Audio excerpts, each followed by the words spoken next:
Hi, this is Andrew with Harvest Right. Today we're going to show you how to adjust your door on your freeze dryer. We've gone ahead and made these segments here to explain a little bit about what we're going to do. So if you've got a gap in these two quadrants, we're going to adjust the two screws right here. And we'll zoom in a little later and Matt will show you exactly how to do that. There's one here, there's one at the bottom. They actually go into the face of the machine. These two quadrants are more than likely adjusted by this handle. It's a two-stage handle, 1, 2.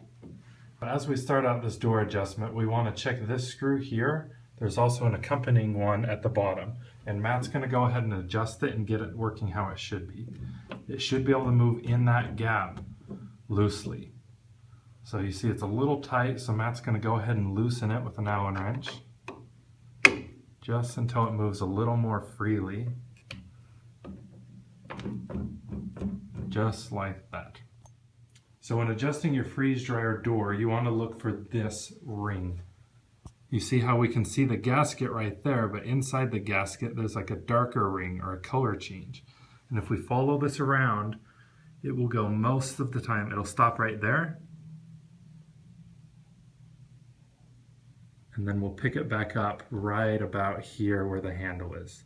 So Matt's going to go ahead and adjust the door so that we can get that ring to go all the way around. And that'll ensure we have a good vacuum seal. So Matt is going to adjust for this gap that we have down here.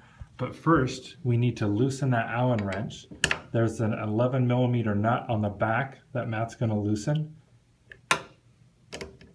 Turning it counterclockwise, facing the machine. And that allows him to adjust that screw loose or tight.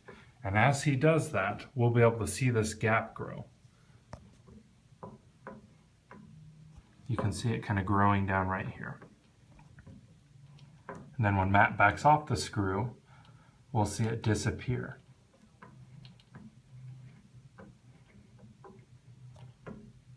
So you'll see it's kind of like right here. When he tightens it, it'll reappear again. And that is how we can adjust for this quadrant here, and we may be able to get this quadrant here better. Sometimes in order to help see this seal better, we put a little bit of oil on that ring so you can see how it's a different color change right there, and you can see how there's nothing here. So as Matt tightens that top screw, that oil will help us see that line appear. We can see it kind of growing right there. And now we have it all the way around. And we can go down and we can check all of those spots. The thing we recommend, every time you start your unit or you take your door gasket off, put it on about halfway. So we'll wiggle it until we can get it all the way on the metal chamber. Okay.